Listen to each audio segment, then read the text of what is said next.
अस्सलाम वालेकुम दोस्तों, मैं हूं ज़फ़र इकबाल और आप देख रहे हैं आपका अपना चैनल टेक एंजाइम। आज का जो हमारा काम है वो ये है कि हमने एक प्रोग्राम बनाना है जिसमें वो एक सर्कल का रेडियस हमें दे दे और हमें कहा जाए कि हम इसका एरिया निकालें। यानी यूं कह लें, इसके यहाँ पे मैं लिख देता हूँ पहले, write a program that take radius of a circle as input and calculate and display the area of a circle। नहीं, इतना सा प्रोग्राम है हमारा। ठीक है, इसको मैं पहले कमेंट्स में चेंज कर लूँ। ये जो मैं शुरू में ये लिख देता हूँ, इसका बेसिक पर्पज़ ये होता है कि जब आप इसको देखें तो आपके सामने प्रोग्राम लिखा हुआ, ताकि आपको समझ भी आ जाए, पता भी चल जाए प्रोग्राम किस चीज़ का बना हुआ है। जी, तो सबसे पहले तो हमें ये करना चाहिए कि हमें पता होना चाहिए कि हमने अगर एक सर्कल का एरिया लेना है तो उसका फार्मूला क्या है। Formula to calculate area of a circle, ठीक है, ये formula to calculate area of circle. तो इसको मैं आगे जाके लिख देता हूँ। एरिया, या यूं कह लें, area is equal to pi multiplied by radius multiplied by radius. आमतौर पर इसको जो पूरा अगर हम प्रोनाउंस करें या पढ़ें मैथमेटिक्स के फार्मूला के अकॉर्डिंग, तो हम पढ़ते हैं इसको पाई आर स्क्वायर। तो हमारे पास ये वैल्यू जो है, या ये फार्मूला जो है, ये चलता है एरिया निकालने के लिए। तो इसका मतलब वो ये होगा कि हमने रेडियस इनपुट के तौर पर देना है और उसको पाई से मल्टीप्लाई करना है। रेडियस को पहले रेडियस से ही मल्टीप्लाई करना है, फिर पाई से मल्टीप्लाई करना, तो हमारे पास एरिया निकल आएगा।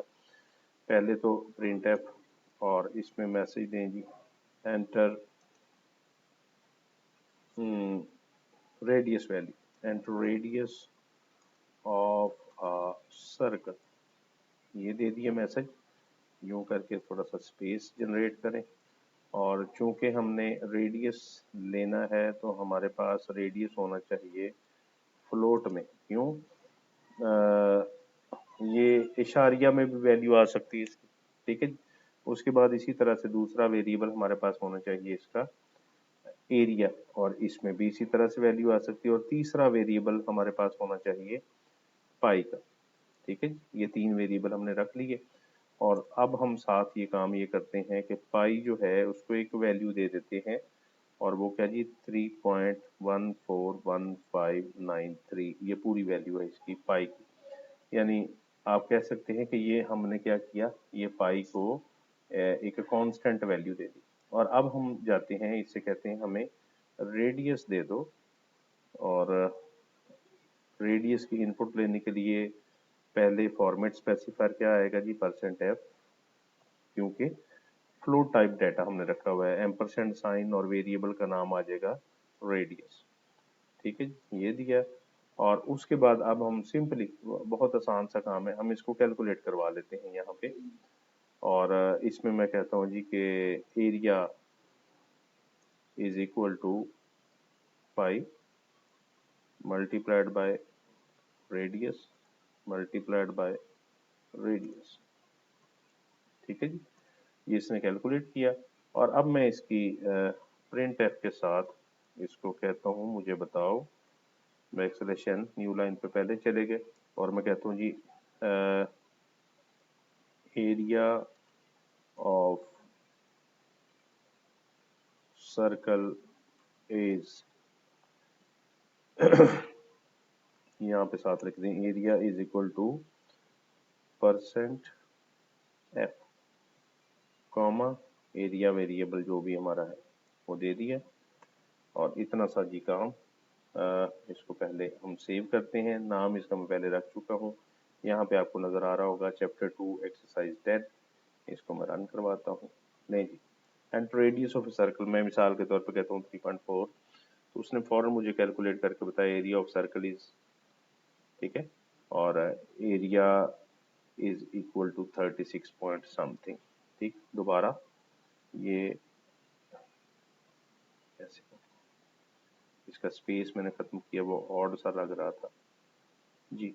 दोबारा 2.7, तो इसका ये एरिया हमारे पास बन गया।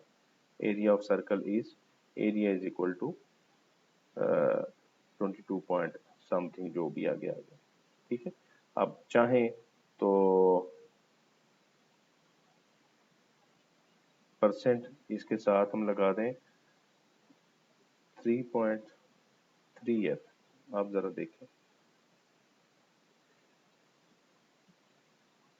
2.7 दोबारा देते हैं, तो अब आप गौर करें तो मैंने उसको 3.3f दिया है, तो इसका मतलब ये कि इशारिया से पहले भी मुझे मैक्सिमम 3 डिजिट दिखाए, तो अब ये 2 दिखा रहा है क्योंकि हैं ही 2। 3 होंगे या 4 होंगे तो 3 दिखाएगा, उससे 3 से ज्यादा नहीं दिखाएगा। और मैंने इशारिये के बाद भी उसे बाउंड कर दिया कि मुझे 3 डिजिट ही दिखाओ, तो उसने 902 किया। अब मैं अगर इसको मजीद बाउंड कर दूं, 3.2 कर दूं फॉर एग्जांपल, ठीक है, तो ये अब मुझे क्या करेगा, 2 डिजिट इशारिये के बाद दिखाएगा।